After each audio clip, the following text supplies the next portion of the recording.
ధనుసు రాశి వారికి ఒకవైపు అర్ధాష్టమ శని సంచార స్థితి జరుగుతూ ఉండగా ఏడాది తర్వాత రవి భగవానుడు శనితో కలిపి ఉన్నప్పుడు ఎలాంటి విపత్తులు ఉంటాయి, ఎలాంటి అనారోగ్య స్థితిని ఎదుర్కొని ఆనందకరమైన ఆరోగ్యకరమైన జీవితాన్ని ఎలా పొందాలో ఈ వీడియోలో సవివరంగా సంపూర్ణంగా తెలుసుకుందాం.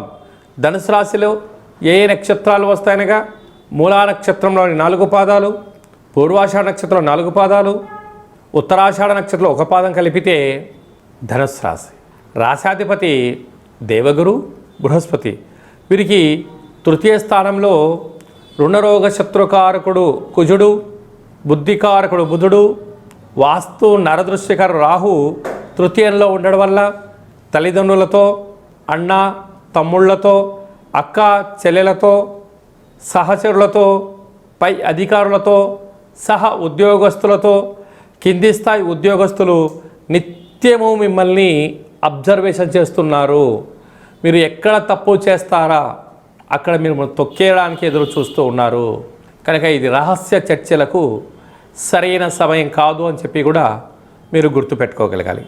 ఏడాది తర్వాత ఆత్మకారకుడు రవి, కళతకారకుడు శుక్రుడు, ఆయుకారకుడు శని భగవానుడితో సంచారం చేయనప్పుడు అర్ధాష్టమ రవి, అర్ధాష్టమ శని ఉన్నప్పుడు సంవత్సరంలో చివరి ఆదివారము, సంవత్సర ప్రారంభకాలంలో మొదటి ఆదివారము, అటు సంవత్సరంలో చివరి శనివారము, ప్రారంభ మొదటి శనివారము, అటు ఆదివారము శనివారము, ఇటు శనివారం ఆదివారము ఉపవాసం అవసరం.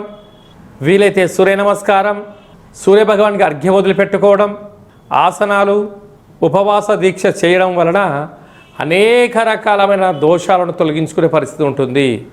లేకపోతే మనోవేదన, అంతర్గత శత్రు యొక్క ప్రభావము, యంత్ర సమస్యలు, సంచారంలో ఇబ్బందులు, వృత్తి ఉద్యోగ వ్యాపార కార్యక్రమ ఆటంకాలు, గృహ మార్పు, ఉద్యోగ మార్పు కనపడుతుందని చెప్పి గమనించాలి. సప్తమ గురు సంచార స్థితి ఉన్నప్పుడు ప్రేమికులకు కలిసి రావడం, ఉద్యోగస్తులకు ప్రమోషను, విదేశాలకు వెళ్ళాలని మీ కోరిక నెరవేరడము, అనేక రకాల కార్యక్రమాలలో నిత్యము అప్రమత్తత అవసరం అని చెప్పి కూడా గుర్తు పెట్టుకోగలగాలి.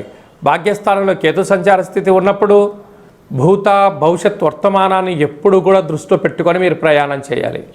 కనుక ఇలాంటి కాల సమయంలో తెల్ల జిల్లడి యొక్క వృక్ష దర్శనము, సూర్యభగవాను యొక్క అర్ఘ్యము, శని భగవాను యొక్క ఆరాధన అవసరము. సాఫ్ట్వేర్ ఉద్యోగస్తులు, హార్డ్వేర్ ఉద్యోగస్తులు, టీవీ